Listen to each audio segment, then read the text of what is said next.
bowed slightly, placed the box carefully on John's desk, and flicked his robe before sitting, pulling his long sleeves out of the way. John sat as well and eyed Venus across the desk. "What brings your honored self to my humble facility?" "I am here in my capacity as emissary to present you with an edict from the Celestial One himself. May he live 10,000 years, Venus said. 10,000 years, John echoed.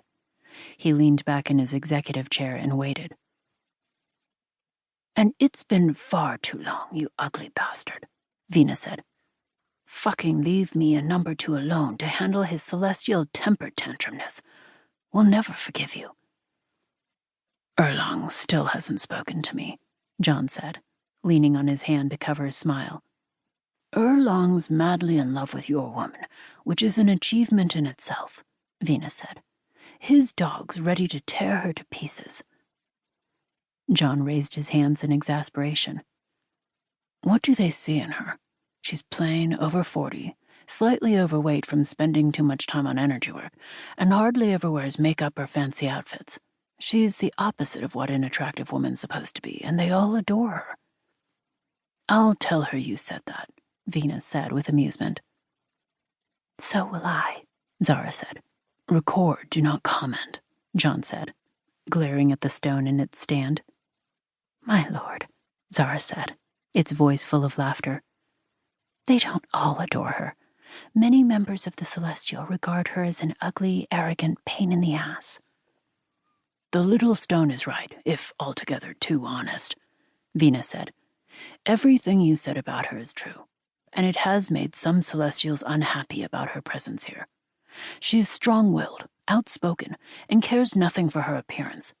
These are not regarded as qualities that a good woman should possess." "Am I still pissing off half the Celestial?" John said. "More than half." "Good." He waved one hand over the desk. "So what's in the box?" "Take a look for yourself." John glowered at Venus, spun the intricately carved box to face him, and thumbed the clasp. The box sprang open, revealing the edict within. John slipped the vermilion ribbon from around the scroll, opened, and studied it.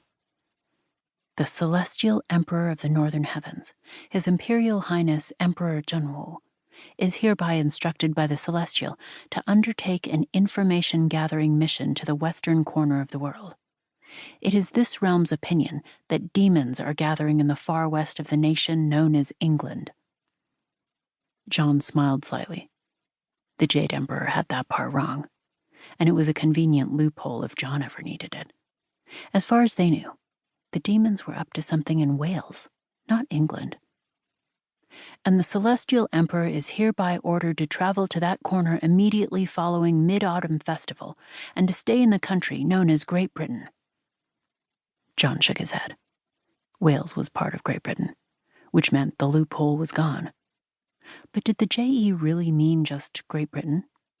He needed to spend some time updating the JE on the status of Western Europe, the rest of the world for that matter.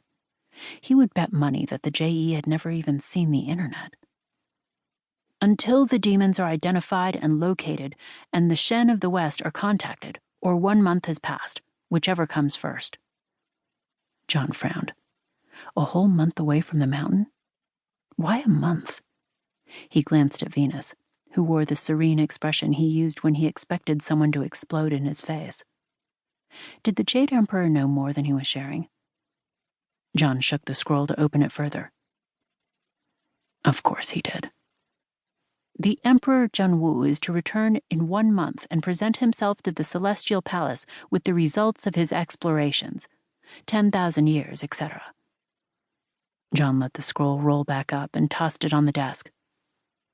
"Has he said anything at all about why a month?" Venus carefully maintained his explosion-proof expression. "No."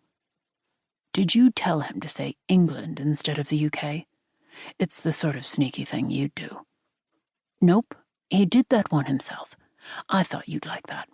Then he changes it to Great Britain, which means he knows exactly which country he's specifying, and you aren't allowed in Ireland." "Or the European continent," John said.